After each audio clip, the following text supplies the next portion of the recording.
नमस्कार दोस्तों, स्वागत है हमारे चैनल आरटेक पर। और आज हम आपको बताएंगे स्टारलिंक इंडिया पर आ रहा है, कंफर्म हो गया है। और सबसे अच्छी बात कि उसने पहले तो जियो से अपना पार्टनरशिप किया है और इसके ही दिन उसने एयरटेल से टाई अप किया है। तो जानेंगे इसी के बारे में, कैसे क्या सर्विस प्रोवाइड करना चाह रहे हैं, कैसे क्या इन पर होगा। तो बने रहें वीडियो पर। और अभी तक आपने हमारे चैनल को लाइक सब्सक्राइब नहीं किया तो जरूर करें। और आप लोग वीडियो देखते हैं लेकिन सब्सक्राइब नहीं करते, ठीक है, दिक्कत होती है और चाहते हैं कि बराबर हम ऐसे वीडियो आपको देते रहें, तो सब्सक्राइब जरूर करिए, रिक्वेस्ट है, ठीक है। तो चलते हैं वीडियो पर। तो दोस्तों, हम आपको बता दें कि जियो ने जैसे कि जियो की पहले से ही 5G सर्विसेज हैं, एयर फाइबर्स हैं और जियो फाइबर है, केबल या लेडी चल रहा है, ठीक है। लेकिन इसके बाद जियो ने सैटेलाइट इंटरनेट सर्विस देने के लिए स्टारलिंक के साथ समझौता किया है, पार्टनरशिप की है। और ये पार्टनरशिप हुई है 12 मार्च 2025 के, यानी कुछ दिन पहले। और हमारा काम है कि आप तक न्यूज जल्दी लाएं, ठीक है। तो अब इससे होगा क्या कि एयरटेल, अगर बात करें तो एयरटेल ने भी जस्ट एक दिन पहले यानी कि 11 मार्च 2025 को जियो से पहले स्टारलिंक के साथ समझौता किया है। दोनों पार्टनरशिप बेस काम होंगे। यहाँ पर जो समझ में आ रहा है, जो भी मैंने न्यूज या बहुत सारे आर्टिकल पढ़े हैं, वहाँ पर ये समझ में आ रहा है कि जैसे कि स्टारलिंक या एलन मस्क बाकी देशों में डायरेक्ट सर्विस देते हैं, तो यहाँ पर एलन मस्क डायरेक्ट सर्विस नहीं देंगे, ठीक है।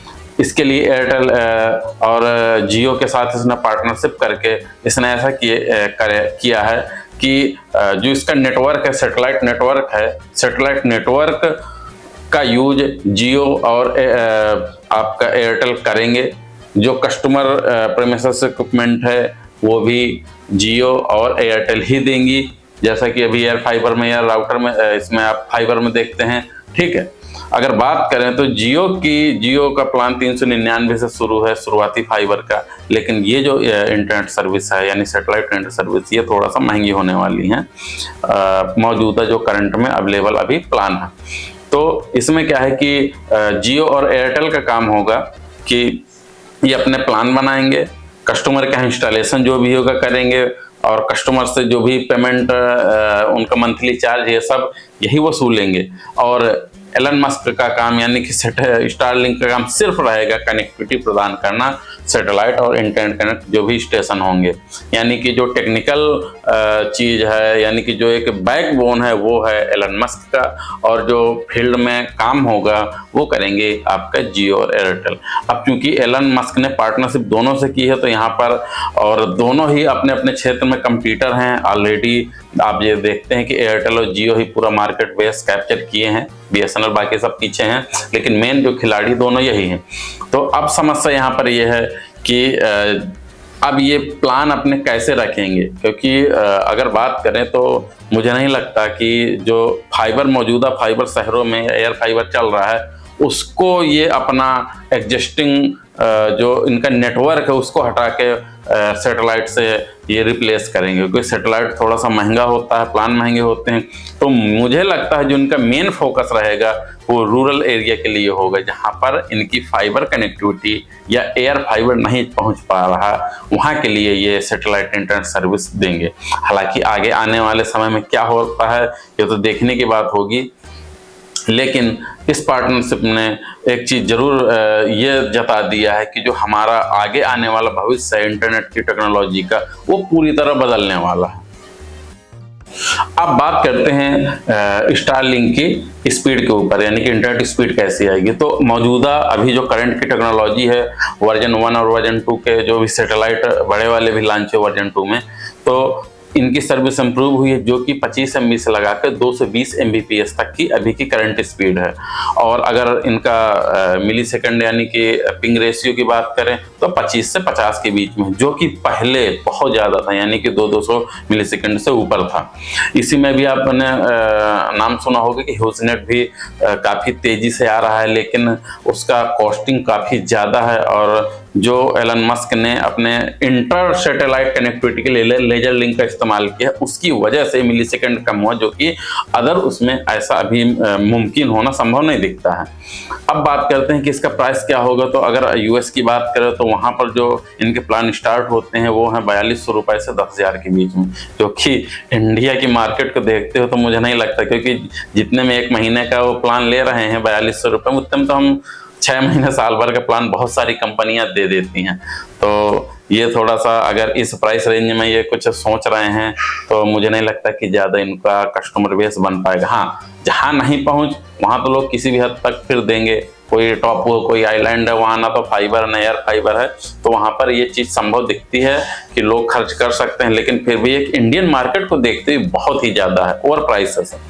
और अब जब जियो और इसके साथ समझौता हुआ तो प्राइस डाउन होंगे, लेकिन मुझे नहीं लगता कितना डाउन होंगे कि एक जनरल पब्लिक यानी कि जो हम 500-600 में प्लान ले लेते हैं हम ले पाएंगे। हाँ, मुझे जो लगता है इनके प्लान की स्टार्टिंग लगभग 1500-2000 के करीब होनी चाहिए, और जो कि ये ऐसा करेंगे ना कि जहाँ फाइबर मौजूद है तो वहाँ इन्होंने 399 प्लान इसके स्टार्ट ही आपको पता ही है, ठीक है। तो वहाँ पर पहले फाइबर प्रेफर करेंगे, इसके बाद जहाँ फाइबर नहीं है वहाँ वो एयर फाइबर प्रेफर करेंगे, और जहाँ एयर फाइबर भी नहीं है ना वहाँ पर ये लोग सैटेलाइट इंटरनेट का इस्तेमाल और कस्टमर को ये सर्विस प्रोवाइड करेंगे।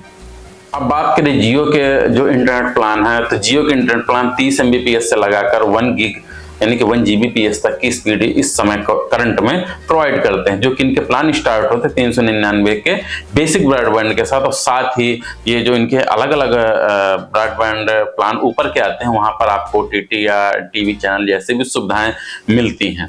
और अगर बात करें एयरटेल की, तो एयरटेल की भी प्लान ऐसे ही कुछ स्टार्ट होते हैं और वहाँ भी ऐसी सुविधाएं होती हैं। हाँ, थोड़ा रेट का अंतर होगा, ठीक है, थोड़ा सा 10-50 कोई ऊपर होगा कोई नीचे होगा। लेकिन अब बात करते हैं कि आने वाले समय में सैटेलाइट इंटरनेट का भविष्य होगा कि फाइबर का।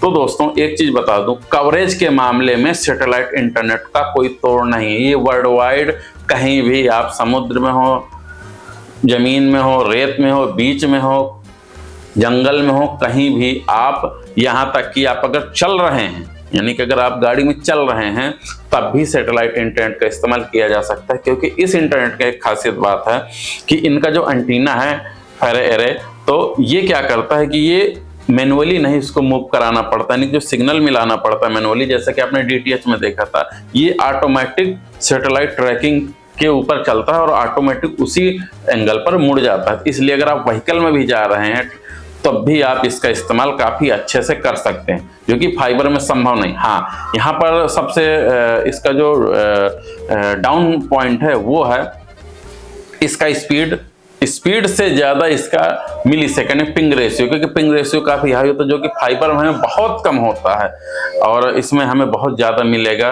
Ping ratio. हाँ, अगर बात करें ह्यूज नेट के उससे, तो ह्यूज नेट में क्या है, ह्यूज नेट में जो सैटेलाइट है जुपिटर के ऑर्बिट के ऊपर है, यानी कि 37,000 किलोमीटर की दूरी पर, इसलिए ह्यूज नेट का जो मिली सेकेंड वो बहुत ज्यादा है, 100-200 से ऊपर है। और जबकि इन्होंने जो अपने सैटेलाइट लॉन्च की है लियो ऑर्बिट पर लॉन्च किए हैं, यानी कि पृथ्वी से जो सबसे नजदीक की ऑर्बिट है। इस वजह से क्या है कि इनके मिली सेकेंड इन्होंने काफी हद तक कम कर लिया है। दोस्तों ये था कुछ आज का ये स्टारलिंक और जियो एयरटेल की पार्टनरशिप के लिए। अभी सैटेलाइट इंटरनेट पर अगर आप और डीप जानकारी चाहते हो हमारे चैनल को लाइक सब्सक्राइब करें, क्योंकि अन्य आने वाले वीडियो थोड़ा सा स्टारलिंक टेक्नोलॉजी के डीप बेस पर उपलब्ध होगा। तो नमस्कार दोस्तों, जय हिंद, जय भारत।